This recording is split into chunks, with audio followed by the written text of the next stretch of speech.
नमस्कार दोस्तों, हमारे YouTube चैनल सुनो कहानी में आप सभी का स्वागत है। हमारी आज की कहानी है असली वर कौन।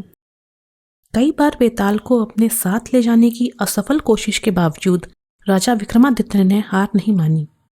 इसलिए राजा विक्रमादित्य फिर से पेड़ के पास पहुंचे और बेताल को अपनी पीठ पर लटकाकर ले जाने लगे। अपनी शर्त के अनुसार बेताल ने फिर से राजा विक्रम को एक कहानी सुनानी शुरू की। इस बार की कहानी है असली वर कौन। सदियों पुरानी बात है, उज्जैन नगरी में महाबल नाम का एक राजा राज किया करता था। राजा बहुत पराक्रमी और दयालु था।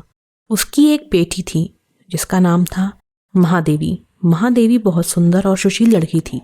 जब वह विवाह योग्य हुई तो राजा महाबल ने उसके लिए योग्य वर की तलाश शुरू कर दी। एक एक करके कई राजकुमार राजकुमारी से विवाह करने की इच्छा लिए राजा के पास आए, लेकिन राजा को कोई पसंद नहीं आया। राजकुमारी से विवाह करने के लिए राजा ने एक ही शर्त रखी थी कि उसकी बेटी का होने वाला पति हर चीज में निपुण हो। इस तरह कई दिन बीत गए, लेकिन राजा को कोई अपनी बेटी के लिए योग्य वर नहीं मिला। एक दिन की बात है, जब राजा अपने दरबार में बैठे थे कि तभी वहां एक राजकुमार आया और उसने कहा, मैं राजकुमारी महादेवी से विवाह करना चाहता हूँ। यह सुनकर राजा ने कहा, हे राजकुमार, मैं अपनी बेटी का विवाह उस व्यक्ति से करूंगा जिसमें सभी गुण हों। इस पर राजकुमार ने जवाब दिया, मेरे पास ऐसा रथ है जिसमें बैठकर क्षण भर में कहीं भी पहुंच सकते हैं।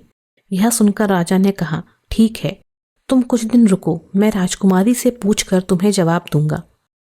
कुछ दिनों बाद एक और राजकुमार वहां पहुंचा। उसने राजा से कहा, मैं त्रिकालदर्शी हूं और भूत, वर्तमान व भविष्य तीनों देख सकता हूं। मैं चाहता हूं कि राजकुमारी का विवाह मुझसे हो। राजा ने उसे भी इंतजार करने को कहा।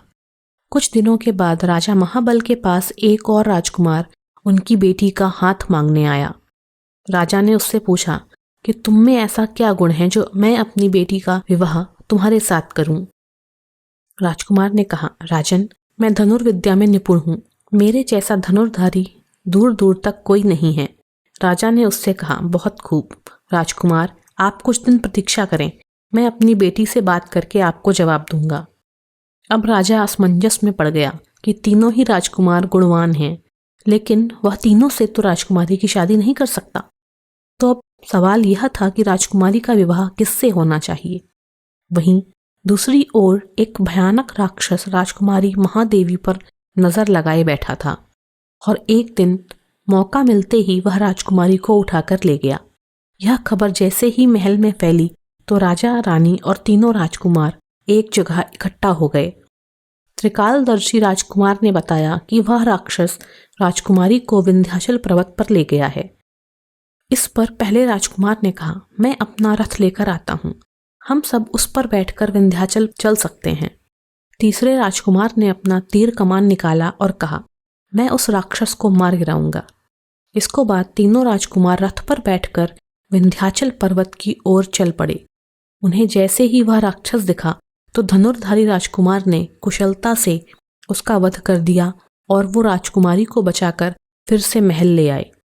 इस कहानी को सुनाने के बाद बेताल ने राजा विक्रम से कहा, राजन, राजकुमारी को बचाने में तीनों राजकुमारों का योगदान था, तो अब तुम मुझे बताओ कि राजकुमारी का विवाह किससे होना चाहिए।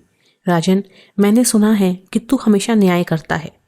जल्दी उत्तर दे, वरना तेरे सिर के टुकड़े टुकड़े कर दूंगा।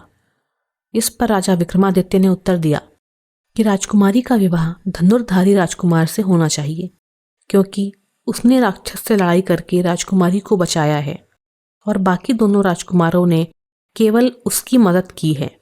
बस फिर क्या था, जैसे ही राजा बोला, बेताल उसकी पीठ से उड़कर फिर से पेड़ पर जा लटका। दोस्तों, यदि आपको हमारी यह कहानी पसंद आई हो तो हमारे चैनल को सब्सक्राइब कर बेल आइकन दबाना ना भूलें। धन्यवाद।